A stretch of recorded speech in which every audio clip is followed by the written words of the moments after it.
Quienes promovieron la proclamación de Guaidó como una alternativa a un segundo mandato de Maduro lo hicieron sobre la hipótesis débil de que el inminente colapso institucional derrocaría al régimen. Han transcurrido más de 3 meses desde que Venezuela entró, el 23 de enero pasado, en una fase surrealista de su ya larga crisis política. Durante todo este periodo, el presidente Nicolás Maduro ha seguido en posesión de atributos fundamentales del ejercicio del poder, tales como la jefatura de la administración pública o el mando de la Fuerza Armada, pero ha tenido que convivir con un presidente encargado en la figura del diputado Juan Guaidó, quien a falta de poder efectivo goza del apoyo del Parlamento, del reconocimiento de un grupo de países en su mayoría latinoamericanos y europeos, además de Canadá y, por supuesto, de Estados Unidos. Si la cohabitación de dos presidentes en un mismo sistema político es absurda de por sí, más aún lo es que dicha situación se haya prolongado en el tiempo sin que se vislumbre una perspectiva clara de resolución. La realidad es que quienes dentro y fuera de Venezuela promovieron la ruta de la proclamación de Juan Guaidó como una alternativa política a un segundo mandato de Nicolás Maduro, lo hicieron sobre la hipótesis débil de que, en el marco de la profunda crisis económica, social y humanitaria que vive el país, el reconocimiento internacional masivo sería el elemento catalizador de un colapso institucional que llevaría, en cuestión de días, al derrocamiento de Maduro. Que la realidad fuera terca no estaba, sencillamente, en los planes. El segundo supuesto fantasioso sobre el cual cabalgó esta estrategia es el de que las únicas fuerzas democráticas de Venezuela son aquellas que conforman la coalición antichavista que domina la Asamblea Nacional desde diciembre del 2015. Esta enorme simplificación fue la que condujo a suponer que, para que Venezuela recuperara su funcionamiento democrático, bastaba con reemplazar por la vía de los hechos a Maduro por los adversarios históricos del chavismo, sin tomar en cuenta los contenciosos que minan la posibilidad de una coexistencia democrática en Venezuela mucho antes de que se viera sumida en la terrible crisis actual.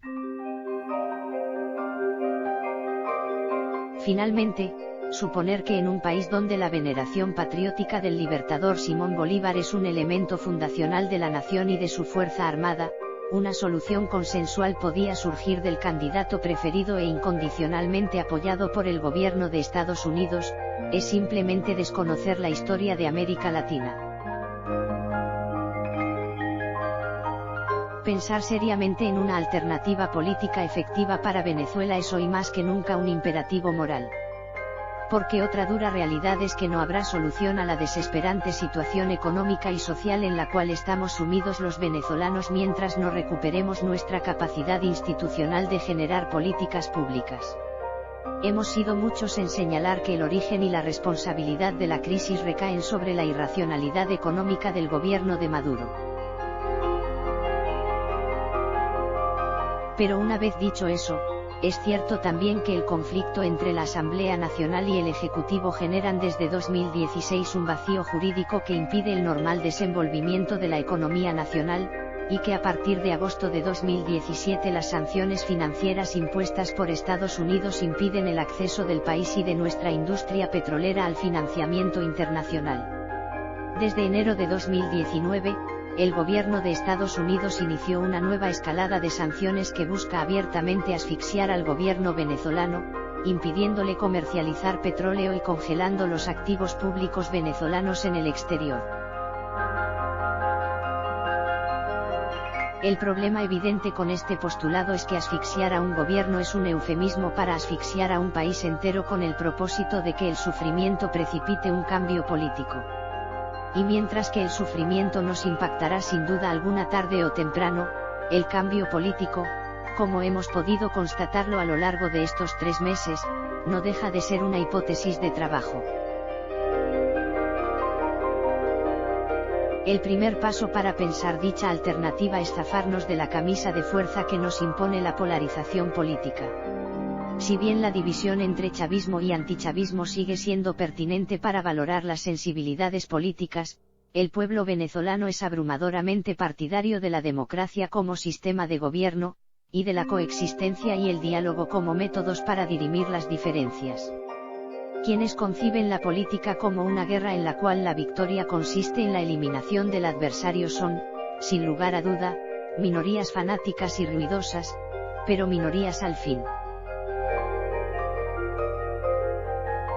Tal vez para sorpresa de quienes observan la política venezolana desde la distancia, la inmensa mayoría de los referentes políticos del chavismo y del antichavismo, además de los liderazgos de la sociedad civil, somos partidarios del diálogo como vía para superar la crisis, además de ser perfectamente conscientes del peligro inminente de desintegración que enfrenta nuestra sociedad. Más sorprendente tal vez aún, la Fuerza Armada venezolana es perfectamente consciente de la grave coyuntura que atraviesa la nación, a la vez que es partidaria de una solución política democrática y respetuosa de la soberanía venezolana, de la cual se siente legítima guardiana. Incurren en error de apreciación quienes la perciben como una guardia pretoriana de Maduro y, sobre ese supuesto, se dedican a insultarla. Ofender o amenazar al ejército con el cual Bolívar le dio la independencia a media Suramérica, es una extraña manera de labrar un futuro político en Venezuela. Lamentablemente, quienes llevan hoy la conducción de ambos polos tienen mucho más presente su proyecto de poder que su proyecto de país, y son los principales interesados en mantener una situación de conflicto latente. Reducir la compleja situación venezolana a la escogencia entre dos liderazgos excluyentes es perder de vista que lo que está en juego es la viabilidad misma de nuestra sociedad y de nuestro sistema democrático. Es tiempo de romper con este falso dilema. Numerosos liderazgos políticos y sociales de tradición chavista, antichavista o independiente, hacemos en este momento esfuerzos dentro y fuera de Venezuela para crear espacios de diálogo y entendimiento.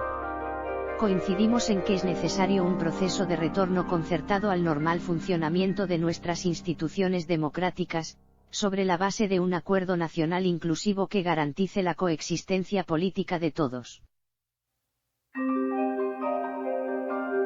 Tenemos diferentes opiniones acerca de la ruta a seguir, pero coincidimos en que al final del proceso debe haber comicios que renueven los principales cargos de elección popular. La urgencia de dedicarnos tan pronto como sea posible a trabajar en la superación de los problemas económicos y sociales que nos abruman nos prohíbe permanecer de brazos cruzados como espectadores pasivos de un conflicto de poder. Ciertamente, un proceso de diálogo político nacional debería idealmente incluir a los dos protagonistas de la crisis. Pero de no ser esto posible en lo inmediato, es necesario avanzar incluso sin ellos, congregando a todos los partidarios de una salida pacífica, democrática e inclusiva en una gran fuerza social y de opinión que actúe como un referente de razón ante la perspectiva de la destrucción total del tejido político, económico y social que aún nos une. Quienes desde la comunidad internacional dicen promover sinceramente una superación de la crisis deben repensar su estrategia a la luz del callejón sin salida por el cual ha transitado Venezuela a lo largo de estos 3 meses, y deben apoyar decididamente estos esfuerzos nacientes. El tiempo juega en contra de todo el pueblo venezolano. Venezuela al salir de la Organización de Estados Americanos, OEA, está dando ejemplo, está dictaminando un precedente. Por primera vez un país denuncia a la OEA, y aguanta 2 años de guerra, afirmó este lunes la internacionalista Yarisma Pérez, durante el programa al aire que transmite Venezolana de Televisión. Agregó que no hay un aislamiento, lo que hay es que Venezuela está implantando un precedente. Venezuela es tan digna que no debía seguir sentada en la OEA. Llegó el 27 de abril y coronamos. Pérez consideró que la OEA muere o se convierte en algo muy peligroso. ¿Qué es la OEA? La doctrina Monroe, América para los americanos. La internacionalista argumentó que esta instancia no representa la política internacional. Venezuela está saliendo de un mamotreto inspirado por Estados Unidos, EU, en la doctrina Monroe. Es una lucha entre si sigue viviendo la OEA o definitivamente se monta la integración bolivariana. El sábado, 27 de abril, Venezuela informó a la comunidad internacional su salida formal de la Organización de Estados Americanos. Ningún instrumento suscrito o emanado de la OEA tendrá efecto jurídico o político en nuestro país, precisó el canciller de la República, Jorge Arreaza. El presidente de la República Bolivariana de Venezuela, Nicolás Maduro Moros, enfatizó que a partir de este sábado su país dejó de ser miembro de la OEA para no volver jamás. Venezuela no es ni será colonia de ningún imperio.